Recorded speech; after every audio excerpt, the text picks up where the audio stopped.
Al Jazeera Podcasts.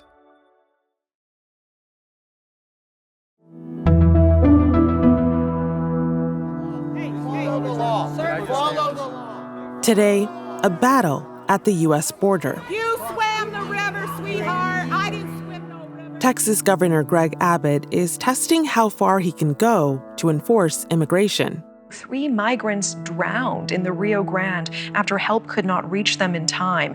The state's National Guard blocking U.S. Border Patrol agents from a crucial... But as election season looms and people search for a better life over the U.S. border, what's on the line? I'm Malika Bilal, and this is The Take.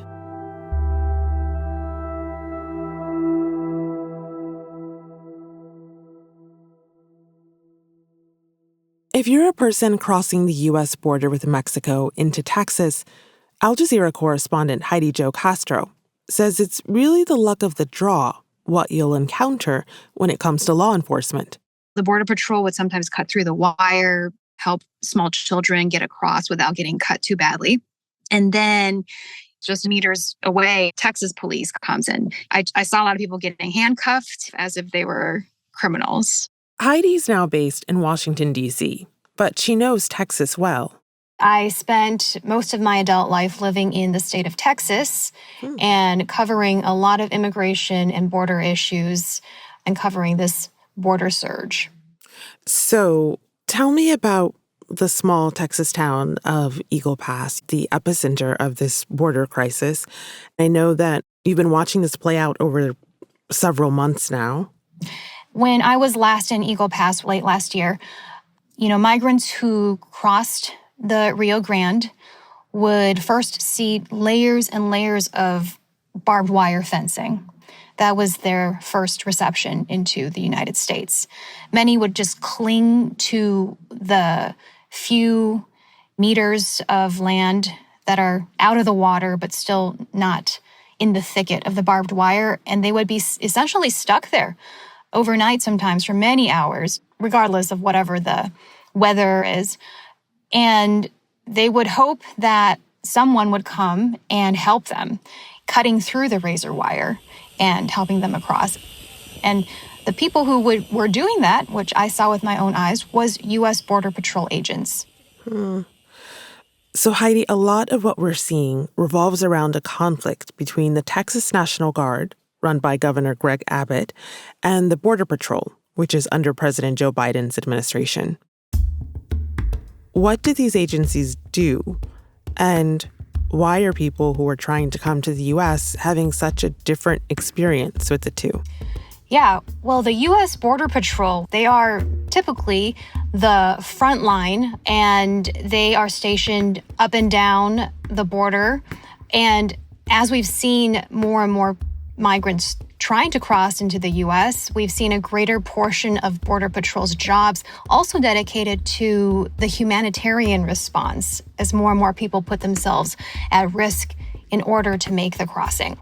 More recently, there has been another government law enforcement agency, the Texas State Police, that reports to the Republican Governor Greg Abbott.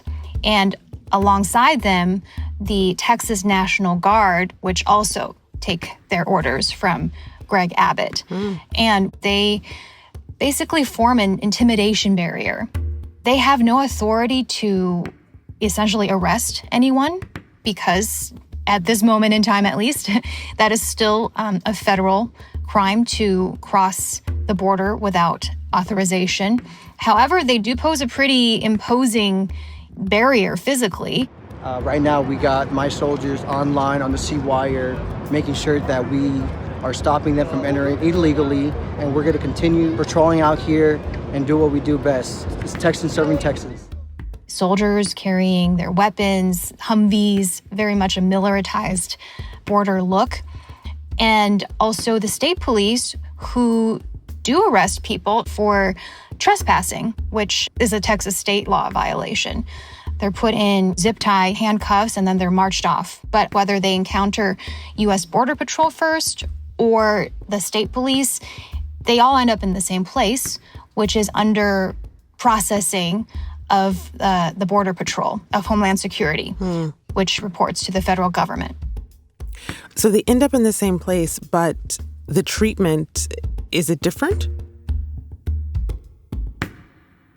President Biden at that time was talking about how the United States was differentiating, the treatment of migrants from his predecessor, Donald Trump, by taking this more humanitarian approach. And I remember interviewing the U.S. Border Patrol chief who said he was not going to stand by and tell his men and women of the U.S. Border Patrol to just let people suffer or let them endanger their lives. And we did see this time and time again. U.S. Border Patrol cut through that razor wire. Some even carried children themselves across when their parents were very obviously in too poor of condition to help them across. Some people were falling on the ground. And even speaking to people, both anti-migrant protesters and residents of the town who have been welcoming people who are streaming over. Can you describe what the town was like before this crisis and what it looks like these days? Eagle Pass is a very small border town, and it only became the epicenter of these recent migrant arrivals after the surrounding areas were fenced off more due to Trump and his border wall. So at Eagle Pass, there is no physical barrier fence-wise. And there's this little island in the middle of the Rio Grande. So people only have to wade halfway across the water, and then they can rest for a little while. And then when they feel up to it, wade the rest of the way.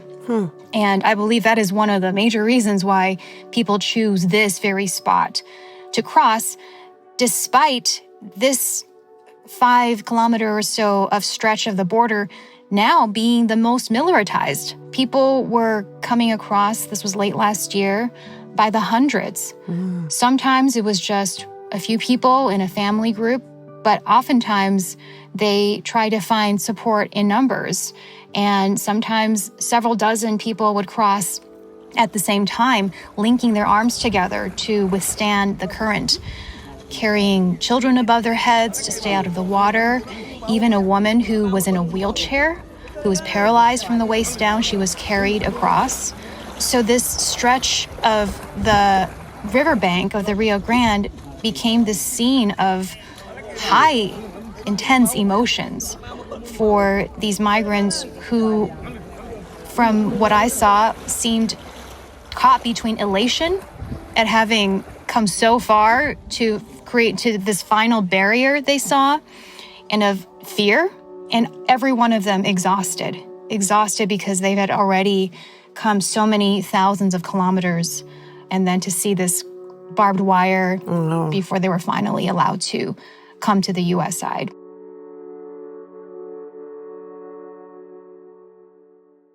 The law enforcement agencies and migrants themselves weren't the only people Heidi encountered there. So in Eagle Pass, we met up with a convoy of right-wing, anti-illegal immigration protesters who had traveled there from across the United States. Now, these are mostly people who are very big Trump supporters. They named themselves the Take Our Border Back Convoy. But some of their leaders also dubbed God's Army. Here, hundreds of them caravan from Virginia here to this South Texas ranch to protest the Biden administration's handling of immigration issues here at the southern border. They came in semi-trucks, decked out with American flags, with pro-Trump signs, anti-migrant signs. Some had bullhorns. Some were wearing animal pelts. There was actually a man from Minnesota who called himself Minnesota Mike that drove along the highway, and we drove beside him, and he was wearing his animal pelt and talking to us out of his windshield. Minnesota Mike says, get your butt down to the border. What's your message when you get down there? Shut the border. Keep it closed. And that was sort of the attitude There was some concern that these right-wing protesters would be armed, and many were, because Texas is an open carry state. But upon arriving in Eagle Pass, I would say between 100 to 200 vehicles, they set up a campground / political rally / Christian evangelical revival type meeting. Yeah. And some of the local residents of Eagle Pass who were welcoming of the migrants didn't want this, what they said was a hate-filled rally. I talked to one woman who said she was a third-generation rancher in the area, and she said that she lives right on the border, and when migrants come across, as they often do, right into her ranch, she said they're usually asking for water. Usually people just want food and water and a clean pair of socks. Sometimes when I find people, they get down on their knees and they ask for God to bless me. Wow. And she says she's never seen any sort of crime. She's never seen them be violent. That this rhetoric, which I heard over and over again from the convoy and from Donald Trump himself, that criminals are coming or that rapists are coming or that children traffickers, drug dealers are coming.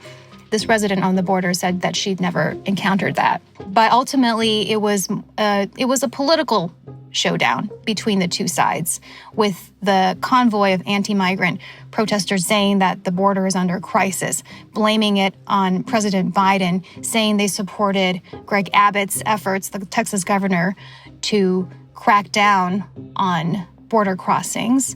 And ultimately, the name on everyone's lips and on every sign was Trump. After the break, how tensions along the border parallel the strain between Republicans like Trump and Texas Governor Abbott and the Biden administration.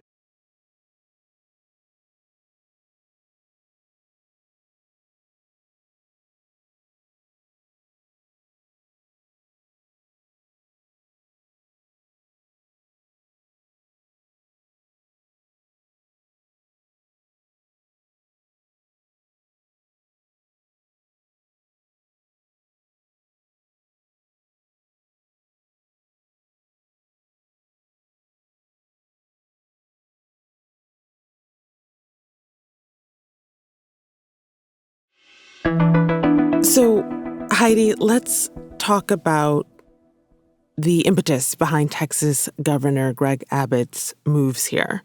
He has been pretty steadfast in his efforts to stop border crossings through a number of policies. What are some of them, and how are they actually affecting the migrants looking for better lives? Yeah, we've already talked about how Greg Abbott has deployed the Texas National Guard. Apart from that, over the last couple years, Abbott has made a name for himself by busing migrants out of his state. Texas Governor Greg Abbott repeatedly sends thousands of migrants from the border state to Democrat-run cities. So once the migrants have been processed by U.S. Border Patrol, they are driven to Chicago, New York, places that are governed by liberal, democratic local government.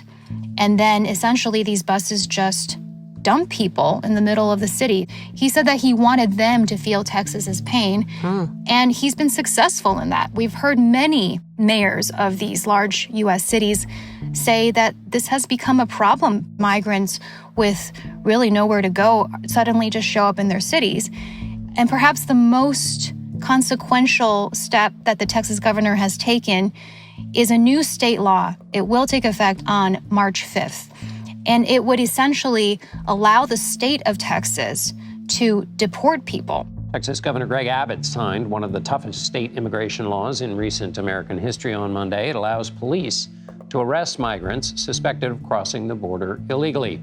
Why that is so incredible is because the U.S. Constitution clearly says it is the federal government's job to enforce border security and immigration, and that is not even in question. However, Abbott says that he has a right to pass these laws and take these incredible measures because he claims that his state is under, quote, invasion. Wow. We are banding together to fight to ensure that we will be able to maintain our constitutional guarantee that states will be able to defend against any type of imminent danger or an invasion. And so if this law takes effect as intended on March 5th, it would create a state crime category for people crossing into Texas, just as if Texas were its own country. And people caught crossing could be punishable from 6 months to 20 years in prison. Wow. But here's the carrot, I guess, that Abbott is extending.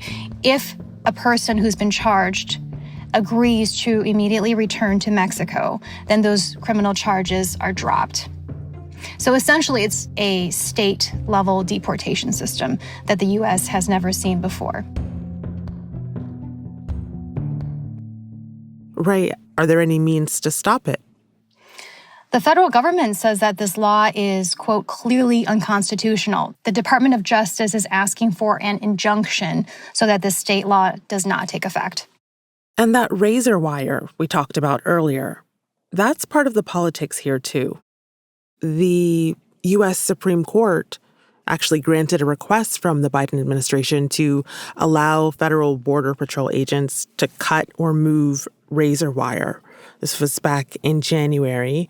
This is really setting the scene for an election showdown between Dems and Republicans.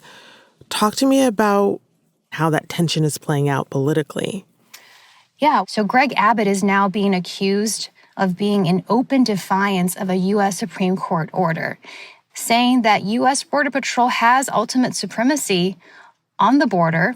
However, the state police and the state National Guard still have physical possession of that 5-kilometer stretch of the border. And despite the Supreme Court's order, they have not allowed U.S. Border Patrol access. So the ball right now is in President Biden's court. There are people who are very worried about what might happen next. If the president were to order his U.S. Border Patrol to get access, that could mean a physical confrontation between the federal government and the state law enforcement. So this standoff, is it having wider implications? Because you mentioned earlier that the convoy that came down to Eagle Pass had Trump on the lips. What does Trump have to do with this? Trump became president, you can argue, by politicizing the border situation back in 2016. They're bringing drugs, they're bringing crime, they're rapists, and some, I assume, are good people.